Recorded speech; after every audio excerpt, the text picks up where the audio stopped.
E aí, pessoal? Para quem está na batalha dos concursos, sabe que nem toda garantia é igual. Hoje, a gente vai mergulhar na mais poderosa de todas, a alienação fiduciária. E toda essa nossa análise é baseada no Caderno de Estudos número 14, que foi elaborado pelo professor doutor Marcelo Lessa, que é o idealizador e mentor do projeto ENAC Turbo. A gente vai desvendar não só esse tema, que é crucial, mas vamos dar uma olhada também na caução e no que ainda resta da enfiteuse. Vamos nessa? Bom, olha só o nosso roteiro de hoje. A gente vai seguir 5 passos bem definidos. Primeiro, vamos entender por que a alienação fiduciária é considerada a garantia mais forte que existe.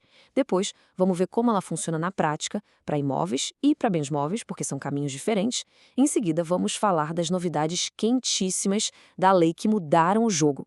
E para fechar com chave de ouro, uma revisão daqueles pontos que adoram cair em prova. Preparados?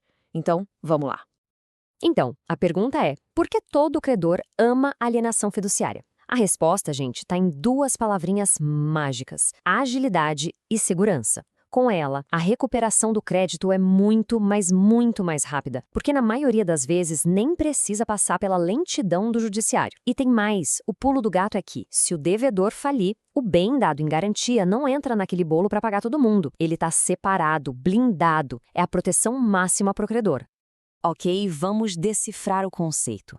O devedor, que a gente chama de fiduciante, ele não está vendendo o bem, tá? O que ele faz é transferir a propriedade para o credor, mas é uma transferência temporária, com uma condição. Por isso o nome propriedade resolúvel. O que isso significa? Que ela se resolve, ela acaba, assim que a dívida for paga. Pagou tudo, a propriedade volta para o devedor. Enquanto não paga, o credor, que é o fiduciário, dorme tranquilo porque a propriedade está no nome dele. E essa transferência da propriedade cria um negócio muito interessante, que é o desdobramento da posse. Pensa comigo, o devedor, o fiduciante, continua morando na casa ou andando com o carro. Ele tem o contato físico, a posse direta. Já o credor, o fiduciário, não está a usar o bem, mas ele tem a posse indireta e, o mais importante, ele é o dono no papel. É essa divisão que faz tudo funcionar. Certo, vamos para o primeiro caminho, os imóveis. Casas, apartamentos, terrenos. Aqui a lei que manda no jogo é a 9.514 de 97. E é ela que traz a grande mágica que falamos antes, a execução extrajudicial. Ou seja, tudo acontece direto no cartório, sem precisar de um juiz. Isso muda tudo. E o passo a passo é super direto, olha só. Tudo começa quando o devedor não paga, né? O inadimplemento. Aí o credor vai até o cartório de registro de imóveis e pede para intimar o devedor. Se o devedor não pagar o que deve, a propriedade do imóvel é consolidada. Ou seja, passa em definitivo para o nome do credor. E aí o credor tem a obrigação de levar esse imóvel a leilão. É tudo muito rápido e fora do judiciário. E aqui, pessoal, atenção, anotem esse número porque ele é um clássico de prova. Depois que o devedor recebe aquela intimação oficial do cartório, ele tem exatos 15 dias. 15 dias para quê? Para purgar a mora, que é um nome bonito para dizer pagar tudo que está atrasado, mais os encargos. É a última chance de verdade para ele salvar o contrato e o imóvel. E se passarem os 15 dias e o dinheiro não aparecer? Aí a consequência é severa. A propriedade que era resolúvel vira propriedade plena para o credor. O oficial do cartório, depois que o credor recolhe o imposto de transferência, o ITBI, vai lá na matrícula do imóvel e averba essa consolidação. Acabou. A partir daquele momento, o devedor oficialmente não é mais o dono. Agora vamos mudar de cenário.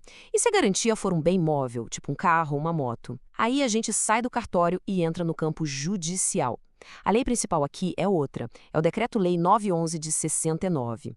A lógica muda completamente. Mas por que essa diferença toda? Porque um imóvel vai para o cartório e um carro vai para o juiz. A lógica é bem simples. Um imóvel não tem como sair do lugar, né? Mas um carro pode sumir, pode ser vendido, pode bater. Então a lei entende que precisa de uma medida judicial mais forte e rápida para garantir que o bem seja recuperado.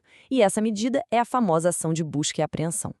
Gente, atenção máxima nesse quadro, porque é aqui que a banca tenta derrubar o candidato. Vamos comparar. No imóvel, a execução é extrajudicial. No móvel, é judicial, com busca e apreensão. Agora, maior pegadinha de todas, a purgação da mora. No imóvel, bastava pagar as parcelas atrasadas. No móvel, não. Para ter o carro de volta, o devedor tem que pagar a dívida inteira, as parcelas vencidas e as que ainda nem venceram. E tem mais uma diferença fatal. No imóvel, se ninguém der lance no segundo leilão, a dívida acaba ali. No móvel, se a venda do carro não cobrir toda a dívida, o devedor continua devendo o que faltou. Cuidado com isso. Beleza, agora vamos falar de futuro, ou melhor, do presente. O Marco Legal das Garantias, que é a Lei 14.711 de 2023, chegou trazendo um monte de novidade importante que já está começando a despencar em prova. Quem souber disso aqui, sai na frente. A primeira grande novidade que a gente precisa conhecer é essa figura aqui, o recarregamento da garantia. O nome já dá uma boa pista do que se trata, né? A ideia aqui, como o professor Lessa sempre destaca, é otimizar as coisas. Pensa só, o devedor já tem um imóvel garantindo um empréstimo. Se ele precisar de mais dinheiro com o mesmo credor, antes ele tinha que fazer tudo de novo. Agora não, ele pode recarregar aquela garantia que já existe para cobrir também um novo empréstimo. Isso economiza uma grana e um tempo enorme com o cartório. A única coisa que precisa é averbar essa extensão lá na matrícula do imóvel. A segunda inovação gigante que essa lei trouxe foi a criação do agente de garantia, que agora está lá no nosso Código Civil. Para entender fácil, imagine um financiamento gigante com vários bancos emprestando dinheiro juntos.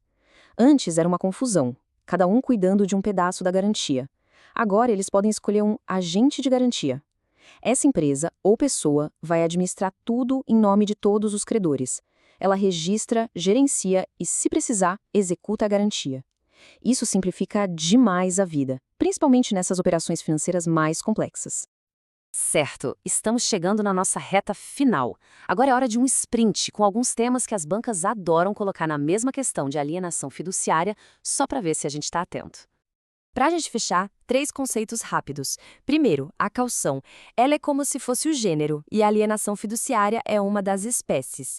Falando de aluguel, a caução mais comum é a em dinheiro, e a lei limita a, no máximo, 3 meses de aluguel, ok?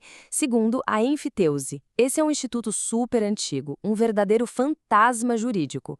O Código Civil de 2002 proibiu criar novas, mas atenção, as que já existiam continuam valendo até hoje.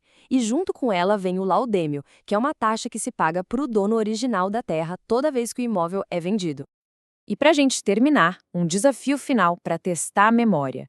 A situação é a seguinte: o credor já consolidou a propriedade do imóvel no nome dele. O bem vai a leilão. Mesmo depois de tudo isso, existe um último direito, uma última cartada que o devedor tem até o martelo bater no segundo leilão. Que direito é esse? A resposta, que é uma pérola para provas, está lá no artigo 27 da Lei 9.514. É o direito de preferência. Ele pode comprar o próprio imóvel de volta pelo valor da dívida.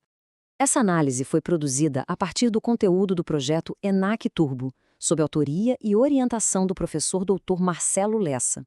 Se esse conteúdo te ajudou, não esquece de se inscrever aqui no canal e ativar o sininho das notificações. Assim, o YouTube te avisa na hora que o próximo resumo for liberado. Até a próxima!